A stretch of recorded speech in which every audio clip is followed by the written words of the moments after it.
Good Wednesday morning, everybody. I'm Dave Furtado. And I'm meteorologist Jefferson Donovan. And Jefferson, in the world of weather, it seems like we're off to another gorgeous start for the day. Temperatures yesterday were fantastic. We had some blue skies out there.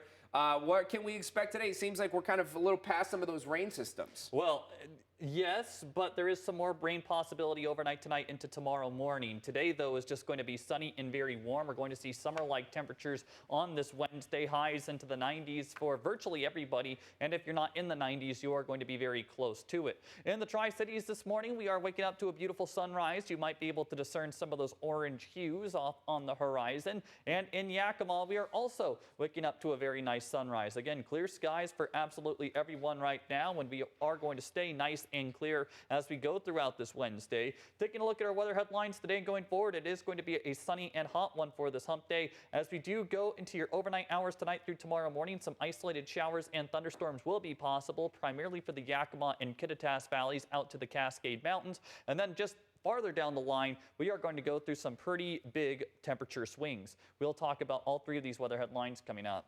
Thanks, Jefferson. We begin this morning in Grant County. One person is dead and another injured after a crash that ejected both people from their car.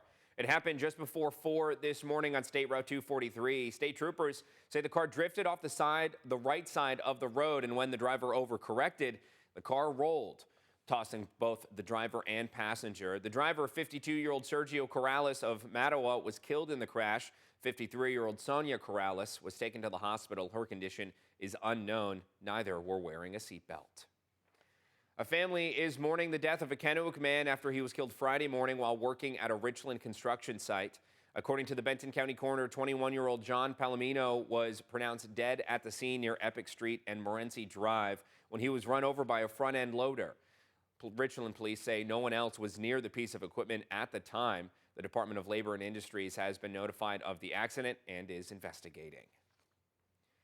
And on to a wild morning yesterday at a Kennewick Burger King where an employee was trapped in a walk-in freezer as part of a tirade by one man. Kennewick police say it started when the man was jumping on cars outside of the Burger King on South Quillen Street and then tried to break into the cars.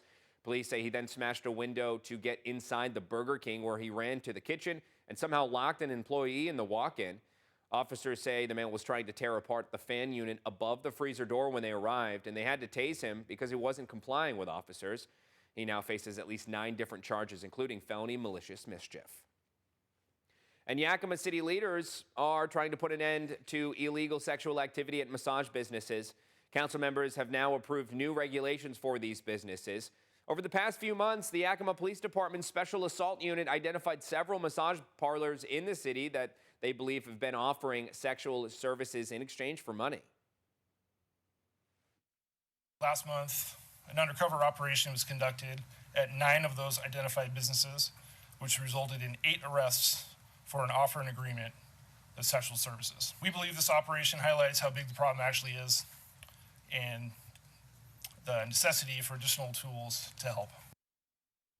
The ordinance allows police to inspect massage businesses, restricts their operations between 9 p.m. and 6 a.m., and requires visible therapist licenses. Violations could lead to a misdemeanor. Councilmember Janice Decio, a former licensed massage therapist, supports the change. I think this is great because the industry itself needs to be more legitimized, and this kind of practice just makes it, unlegitimized. So I really applaud this. And we'll be sure to let you know if there are any developments from these new regulations. Switching gears this morning, we learned yesterday the U.S. Department of Energy is moving forward with commissioning the Hanford vitrification plant, which will melt nuclear waste and turn it into glass for safe storage. The project has been in the works for decades, with chemicals that replicate tank waste finally being added to the plant. This will help make sure everything works correctly before adding nuclear waste. Advancing coal commissioning is a result of decades of preparation, dedication, and collaboration between Bechtel and the U.S. Department of Energy. This milestone represents a critical step forward in securing a cleaner, safer future for the Hanford site and the nearby Columbia River. The tests are expected to last a few months. If all goes to plan, the nuclear waste will be added later this year.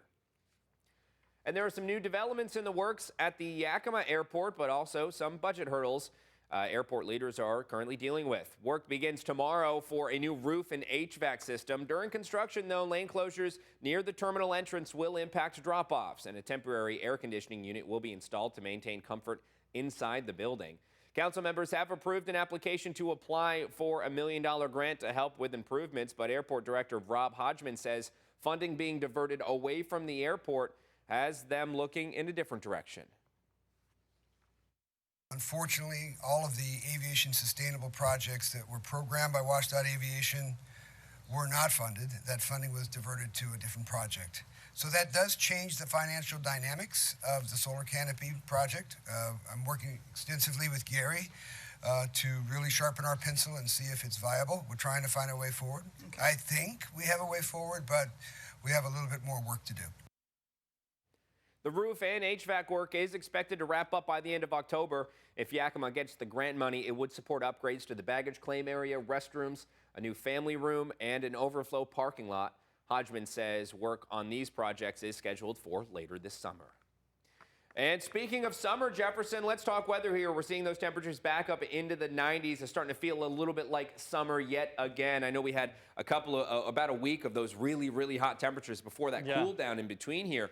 As we work our way through the next half of this week, are we expected temperatures to stay into the 90s or closer to average in the 70s? Well, I would say that today is definitely going to be the hottest day, and then we are going to see a bit of a cool down Thursday and Friday before Saturday turns hot once again. And I know this is a long way away, and we'll talk about this later on, but next week, temperatures back to the 70s will return. Today, though, it is going to be a hot one out there. Sunshine for absolutely everyone. Highs today, upper 80s to low to mid 90s across eastern Washington and northeast Oregon. If you're spending time outdoors today, make sure you have a cool beverage with you. We will talk about the up and down temperature trend. We will also talk about maybe some shower potential tonight. That's all coming up.